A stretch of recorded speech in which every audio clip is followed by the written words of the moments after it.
getting the, we'll call it the objection of, I need to talk to my spouse, I need to think about it. There's a lot of sales coaching out there that will give you 722 different ways of overcoming the I need to talk to my spouse. Well, your spouse clearly knew you were going to have somebody out here looking at your gut. Like, I would not get into that argument, okay? Maybe I'm just not skillful and all the other sales coaches are, but I'm like, I get it, makes perfect sense, okay? And then where I pivot from I need to talk to my spouse is, what's a good next step for me, right? So I point the question at myself, what's a good next? Here's the thing, they're expecting me to fight them.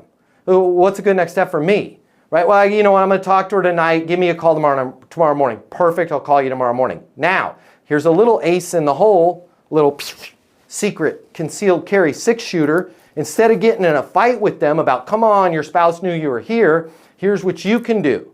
You can bring up fear of loss. You can bring up loss aversion. That sounds like this, right? Hey, man, I really like the idea. I really think you guys are a good fit for the project. You go for your close. Hey, does it make sense for us to get the gutters installed so everything can be done before your daughter's wedding here June 1st, right? Because you figured out their biggest reason for needing to improve the house. Or does it make sense for us to get the gutters all done so that you guys can get ahead of putting the house on the market here for the spring, and when you have an inspection, you're not going to get dinged for the roof leak that's happening over there from that gutter rolling over onto the next tier of the roof, right? Because now you're incorporating their reason into the close, and they say no. And you say, what's a good next step then? And they say, I need to talk to my spouse. Now you're going to say, totally get it. What's a good next step for me, right? Well, I don't know. Call me in 2 weeks. Totally get it. Happy to do that, right? I just want to make sure that I'm clear on something here, because you had mentioned that you're getting ready to have your daughter's wedding, or you want to put the house on Zillow. Okay, we've got a lot of stuff going on with the supply chain, with the tariffs and all that.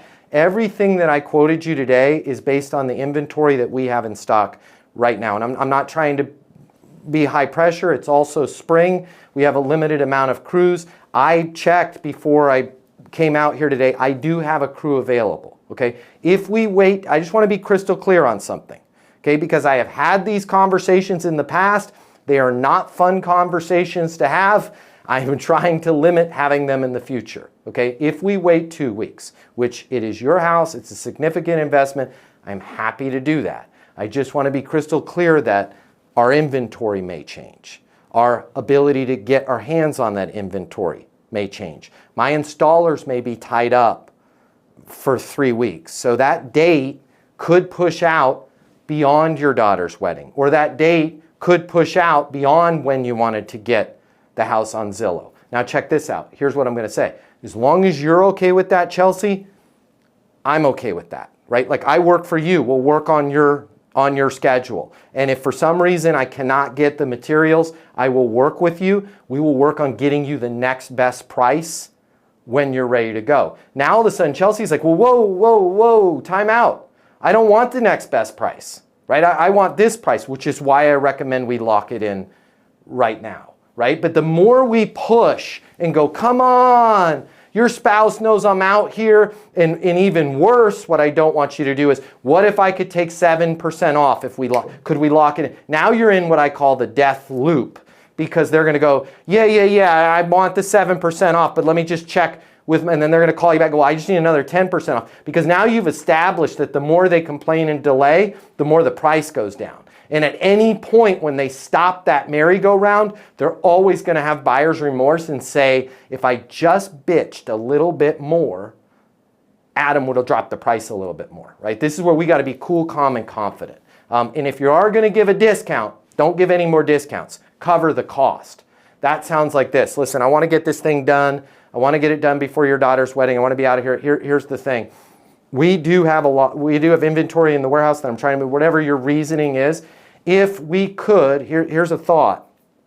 If I could put up a sign while we're working on the gutters, if you will allow me to leave the sign for 3 days, okay, it's going to be in your lawn for 3 days. Here's what I'm willing to do, okay?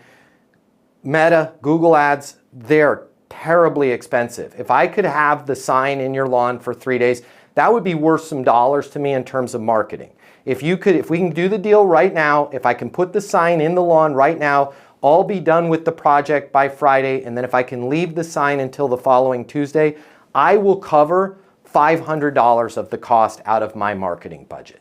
It's very different than, hey, if we can do the deal right now, I'll take $500 off.